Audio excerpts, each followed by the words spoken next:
Another video for today. Let's talk about something new. One game that cropped up a few weeks back that I never really got around to covering was Chrono Odyssey, the upcoming action combat MMO that garnered quite a bit of attention, and for good reason. The game is a looker. They put out a rather impressive gameplay trailer that showcased gorgeous visuals thanks to Unreal Engine 5. It had some slick looking combat and big boss fights with tons of players around, all of which appeared to be running fairly smoothly, which isn't always a guarantee even for a game trailer. People were pretty impressed, myself included. Now, what are the odds that the game lives up to this trailer-induced hype?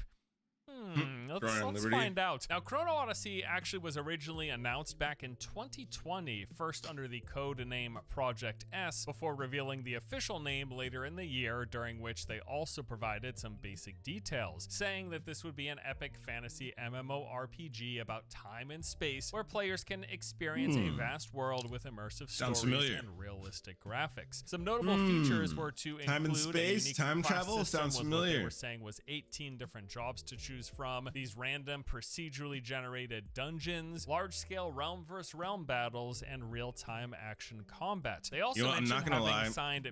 I actually already saw the trailer for this game and it looked amazing.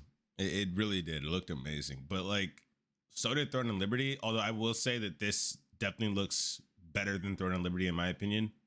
But I don't know, man. Like, because the gameplay trailer, like, we didn't really get to see like any UI or anything like that. So like there's no way we can really say that's true gameplay, you know what I'm saying? Music composer Chris Velasco, you know what I mean? who's probably best known for his work on God of War, StarCraft, and Overwatch. And then lastly, they mentioned that the game began development in 2019, would start beta testing in 2021, and was planned to release in 2022, and would be coming to PC, there was already console, a beta test? mobile. Now, after officially revealing the game, they released a cinematic trailer. This was in December 2020, and then they went dark for 2.5 years without so much as a peep anywhere on any of their social media accounts. Kind of like Blue Protocol, you know? That was up until a couple of weeks ago, when on May the 3rd they released that official gameplay trailer that I mentioned was having everyone buzzing. MMO that That's goes when on you mobile saw the hype going around online. People instantly like, wow, a no check for out me. this sick looking new MMO, awesome graphics, got action combat, cool looking boss fights. It's coming to PC and console, dude. Where do I pre-order? Sign me up. Get me on the founders list. And yeah, again, it looked good. And with this new trailer, as well as a handful of articles, we learned quite a bit more details about the game, which include that it's now running on Unreal Engine 5, a boost up from UE4, which it was in 2020. They've said it is going to be a full open world with seamless exploration between zones, will include open field world events that can be, quote, enjoyed by hundreds of players. There's going to be world bosses as well, which holy shit, like some of these things, like some of these, like right now it looks like a movie. Of dynamic seasons, it kind of looks like a movie in the game. We also got a few more specifics about the. I'm not gonna lie, like rewind really quick, like right here, I'm already seeing a flaw. I'm already seeing a flaw. It can be, quote, enjoyed by hundreds of players. So right here, in the next couple frames, you're gonna see a spellcaster come in. World bosses as well. Okay. Quote, enjoyed by hundreds of players. There's gonna be world bosses as well. I missed it, but whatever. We have seen her with the book, that gameplay, and there has been mention of dynamic seasons. Her right here with the book, we're seeing a lot of duplicates of her. Earlier in the beginning, when we were seeing gameplay content or whatever, we saw two of her, except one of her was using a staff and one of her was using a book, but they literally look the same. I don't know if that's like because there's characters with the exact same skins on, but like, or if the customization might be limited, but that makes it hard for me to believe that this is like seasons and weather full-on gameplay. We also got a few more specifics about the real-time action combat in Chrono Odyssey. So it's going to have all of the basic attack, defense, and dodge mechanics that you expect in pretty much any action combat game. There is also going to be a weapon swapping system, so players can swap between weapons in real time, which they say adds further depth and strategic thinking to the combat system, also known as you have access to a second action bar, a second suite of skills, essentially. I know weapon swapping is pretty hotly debated. Some people enjoy it, some people really hate it. Wherever you fall in that spectrum, Chrono Odyssey is going to have weapon swapping, it seems. Also, interestingly enough, I did read here that is also going to include the ability to alternate between one and two hands, a la Dark Souls. So you know how in Dark Souls Elden sometimes Ring, you can have a sword and a shield, but then you can dual wield that sword all of a sudden and the shield goes on your back. I don't know, that's not usually in an MMO, especially this seems to be like a more traditional kind of MMO. Typically you don't see that in these kind of games, that sort of nuance with the weapon combat system. I heard that might be the case. I'm not entirely sure though, we'll have to wait and see. That also made some talk about monster AI, saying that it will incorporate unpredictable attack patterns and movements. I don't know how much this usually plays out again in a traditional MMO. It's usually just spam your attacks until the thing dies. They're saying there's going to be a lot of like advanced monsters, except for, you know, mechanics, blocking or like dodging telegraphed attacks. But again, all in one MMO. And then finally, there's this time element also played into the combat. This item called the Chrono Tector, which they say has the ability to allow you to freeze time, rewind events, and even explore other timelines. I'm just gonna go out on a limb and say that this is just gonna be tied directly to like this sounds like there's so much going on, and honestly, like for a game that's supposed to be hitting mobile, I'm not trying to shit on it. I'm really not. I'm not trying to say it's gonna be a bad game, but I'm just saying, like, for a game that's supposed to be hitting mobile / console / PC all around the same time, and like they have like the double hand, and then they have like the random mob attack mechanic, and then they have like all this crazy stuff. It's just like I don't even know how, like I don't know how that's supposed to work. Like it just seems like they have a lot of stuff going on, and we haven't really seen any like real proof of anything. Or it's gonna have to do with some sort I think of I just need a beta that will take place, because in an MMO you can't very well stop and rewind time with other players running around. I think we just need a beta. We need to see a beta. So usually these will be reserved for like instance events where you got a story campaign, and in the story time rewound, and then that part of the world maybe phases into a new version of itself, and you'll see other people in other phase versions. But it's going to be open world MMO. There's going to be other people running around while that is happening. Will you be able to freeze? Dude, this game has everything apparently that affects the other players.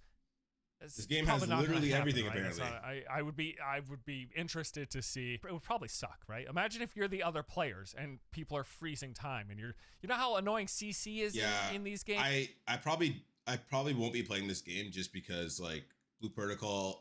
Well, if they come out with a beta this year before 2024, I'll maybe play the beta. But like realistically, I'm just gonna be like no lifing and trying to get as much information on Blue Protocol as possible this next year. I'm even changing my sleeping schedule to Japanese time. But like this game, it seems cool. It seems really cool. I'm just not gonna get my hopes up because like that's kind of like, it seems cool, like Thorn and Liberty, but we haven't like actually heard from them like marketing wise, and like heard like any actual like confirmation about how the game is supposed to be. We're just seeing what the game looks like what it's supposed to look like, and what it's supposed to look like and how it's supposed to play are two completely different things. So yeah. But it definitely looks cool, I would definitely say the story seems cool as well. And if there's going to be PvP in it, that's even more crazy. Rewind time, you fight someone in PvP and they just rewind the fight, and then they pop their rewind the fight. What? The classes, there's evidently going to be 6 to choose from. This is a notable downgrade from what was originally announced to be 18 jobs, but this includes the weapon swapping. So 6 base classes, and each of them have 2 weapons, evidently. So the swordsman can choose between the sword and shield and a great sword. The paladin has a mace and tower shield and a spear. Cool. Sorcerer will have a staff and spellbook. Berserker, dual axes and a great axe. Assassin, dual daggers and a rifle. Okay, and Ranger right there. with That's a bow it right there. And rapier. And then also that's what I was talking about. On the This is why I'm having trouble believing that this is like true like gameplay. It's because look, dual axes and a great axe. Okay. Assassin. Okay. Dual daggers and a rifle. Right here. This mage right here. We've been seeing this mage throughout the whole entire like trailer and everything. Right now, she's using some type of spell, whatever. And then check this out. And Ranger. And then who's that?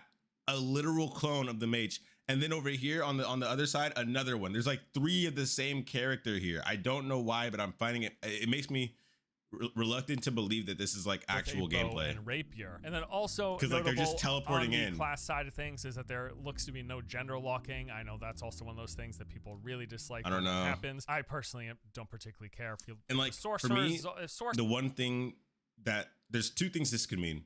Either this means that each class is like locked into a certain type of like body build, and you'll be starting off looking more or less the same as everybody else, like kind of like Diablo 4, I guess you could say, or maybe another game. I'm trying to think. Wayfinder had this mechanic where when you're creating a character, using a character, you would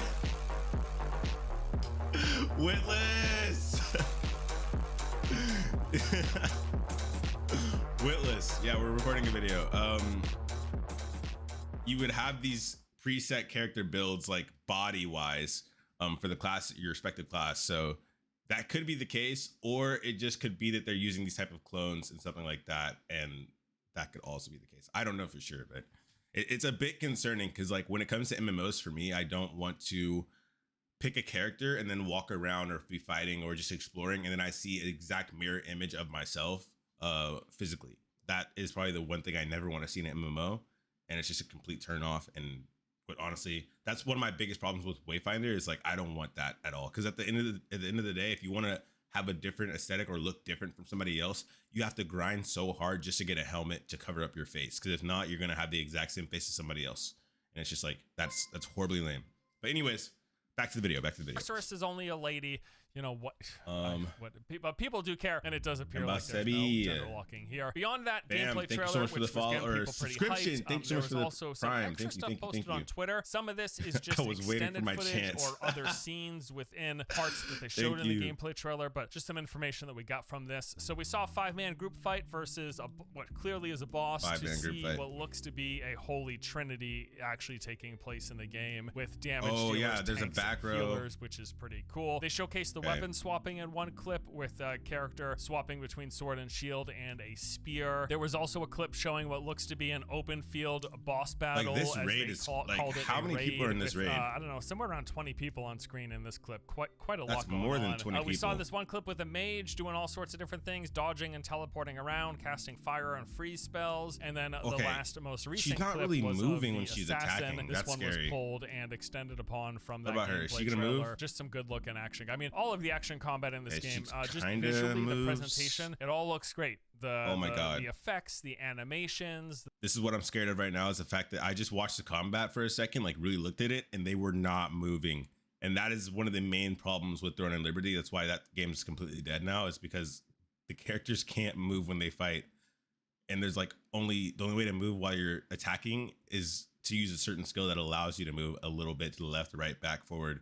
So let's pray to God that, stiff. It's looking really, really stiff. The combat, everything about it looks pretty slick. It seems to be running really well. It all sounds pretty good. But there was also a dodge for this mechanic, reason, so I totally understand why people were so excited, why there was so much hype when this thing was initially revealed. Wait a minute. I do think that there are a few things we should really consider. You might remember earlier on I mentioned when this game was first announced, they said it was coming to PC, console, and mobile. Exactly. Let's talk about that. Yeah. Let's talk about the developer. Who is making this game? We don't want mobile, made dude. By a developer that goes by the name of NPixel, whose previous work includes Grand Saga, which is this anime MMO for mobile, and the spin-off Grand Saga Unlimited, which is a Web3 blockchain NFT game. You know, NFT everyone's game? absolute favorite. God. So you're probably wondering at this point, GeForce, they initially said that Chrono Odyssey was coming to phones, and they've already dabbled in blockchain stuff with Grand Saga Unlimited. What are the odds that Chrono Odyssey ends up being an NFT game as well? Well, supposedly, according to NPixel,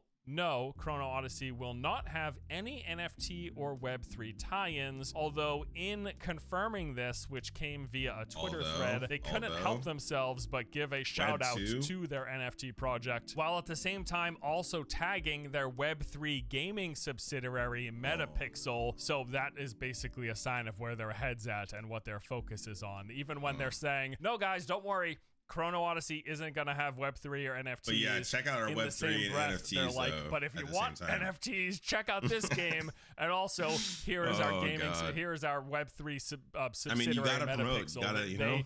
They run Metapixel, basically, as far as I can tell. I mean, it says so much in the headline for Metapixel that this is an end pixel byproduct, basically. So I think something else that's worth adding to this, though, is that since it was first revealed, they have apparently pulled back on the mobile release. They now say that Chrono Odyssey is only going to be coming to PC and console. It will be exclusive to Why these didn't you two start with platforms. that? I Jesus. think, though, we should keep in mind, especially with what happened recently with Throne and Liberty, a game that at one point initially was planned for mobile, but then they changed their tune and said, no, Throne and Liberty is PC first and foremost. Then as soon as we got to see some real life gameplay in action via the recent beta testing, turned out that the game might as well be on phones. It was a bridge. So like pretty much he's saying like Throne and Liberty it started out as a mobile game, and then they're like, nah, forget mobile. We're just going to go to where the money is. You know, let's head over to PC.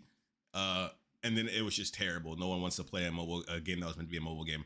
Now, at the same time, Throne and Liberty, I'm not going to lie, I used to be a mobile game player. I used to play a lot of mobile games before I had like a PC. And I would tell you right now, Throne and Liberty would definitely be a game I would play on mobile. It definitely would be. But at the same time, that game's pretty much dead now. Thinking about this, moving on to this, if it's the same case where they planned on making it mobile, but they also had aspirations to have it on PC console as well, there's a chance that it could be pretty good. There's a chance that it could, you know, live up to what it's showing.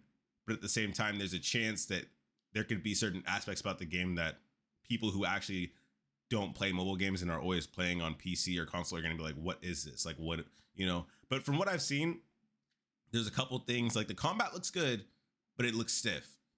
But the combat looks good. You can like roll, you can evade, double hand. That's huge, especially for an MMO. That's huge stuff. But a lot of the other stuff that I didn't like was probably the fact that some of the characters were literally clones. A lot of the stuff, like a lot of the fighting at the same time, like it kind of looked like they couldn't move besides evading. It kind of looked like you couldn't move forward and move to the side.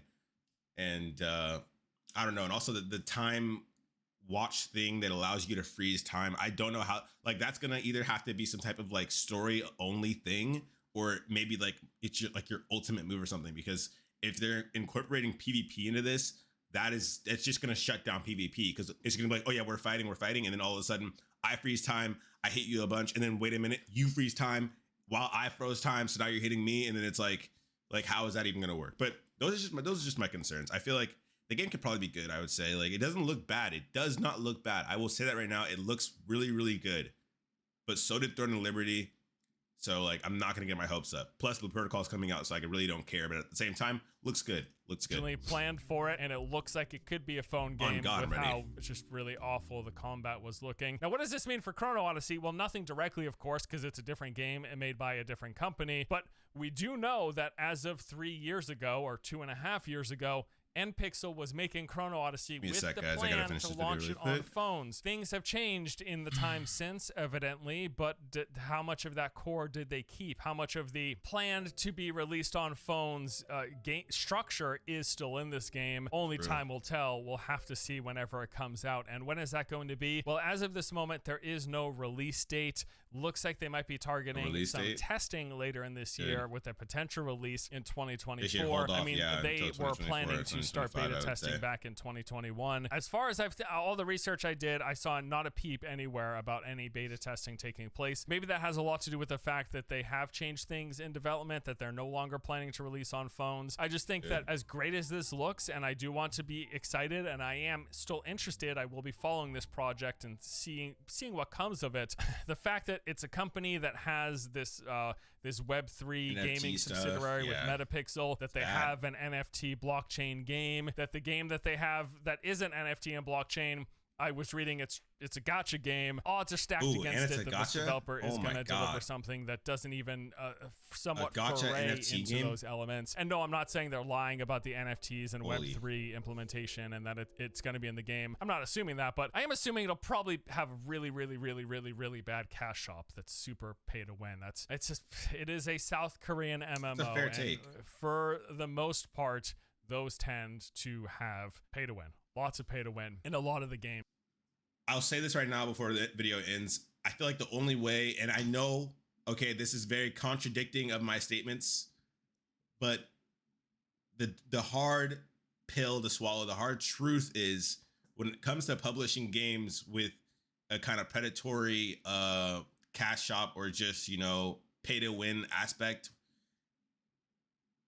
Amazon Gaming does a decent job about cutting it down a bit and making it less pay to win. Oh God. And it's just the truth. It's the truth. Okay. Maybe publishing games, I don't know, not exactly the best, but when it comes to fixing pay to win problems, if Amazon Gaming decides to somehow pick this up for the West, it could be good. Okay. Oh God.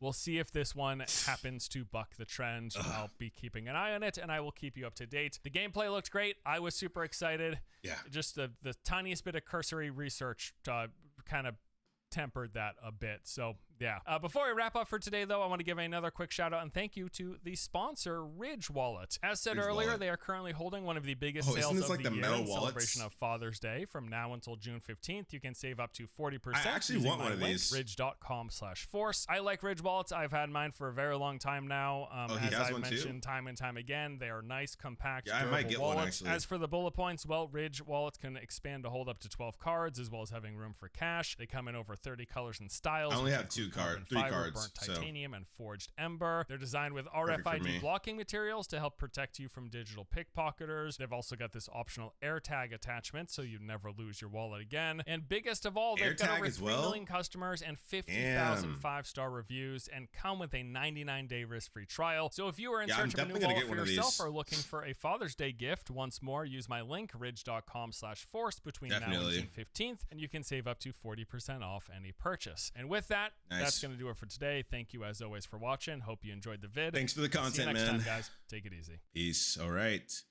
And yeah, that was a good video. Honestly, he had a lot of good points there. I'm gonna make sure to link it. Yeah, decent video. All right. Thank you guys for watching. I'll catch you on the next one.